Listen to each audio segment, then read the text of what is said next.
존경하는 국민 여러분, 그리고 선배 동료 의원 여러분, 국민의힘 비상대책위원장 김용태입니다. 저는 오늘 헌법과 법치주의의 근간이 흔들리는 심각한 현실에 대해 말씀드리려 합니다.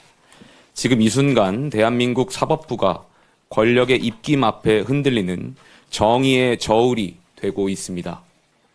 서울고등법원이 이재명 대통령의 공직선거법 위반 사건 파기환송심 1차 공판 기일을 또다시 연기했습니다.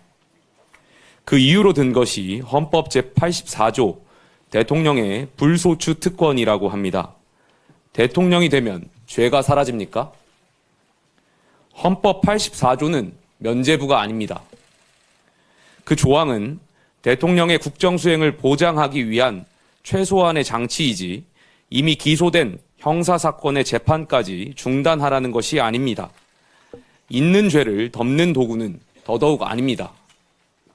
어떤 권력도 헌법 위에 설 수 없습니다. 이는 대통령이라고 해서 예외일 수 없습니다. 분노해야 할 지점은 분명합니다. 지난 5월 1일 대법원 전원합의체가 이 사건을 유죄 취지 파기환송했고 이에 따라 서울고법은 지난 15일 첫 공판을 열겠다고 밝혔습니다.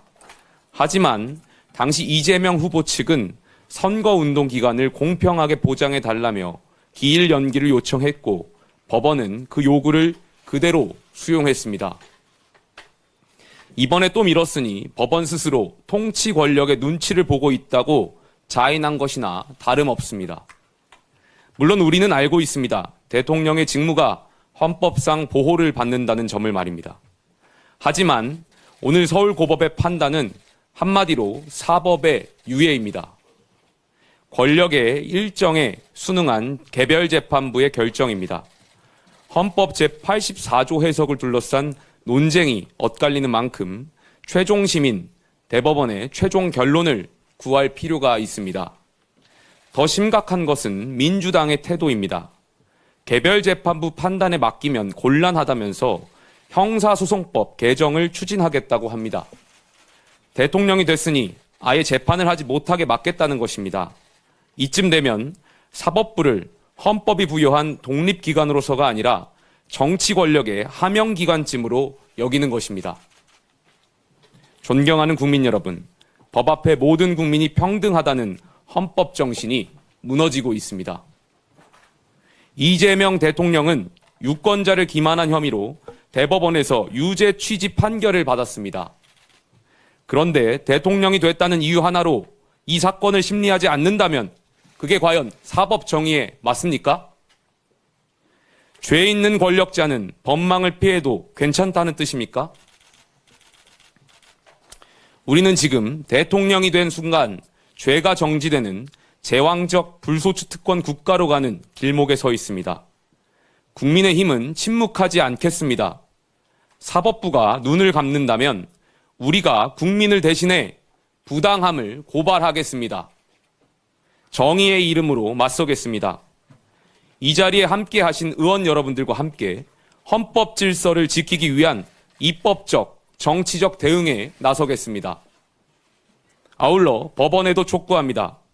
더 이상 권력의 눈치를 보지 말고 정의의 눈을 바로 뜨십시오.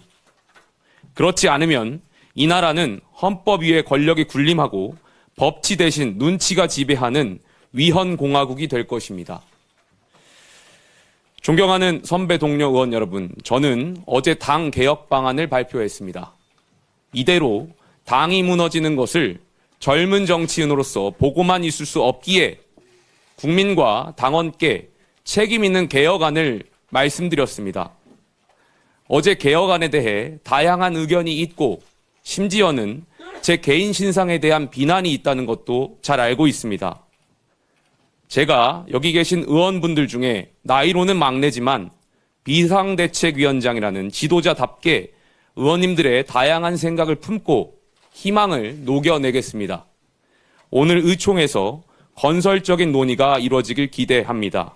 보수는 품격입니다. 품격 있게 개혁을 추진해 나가겠습니다. 감사합니다.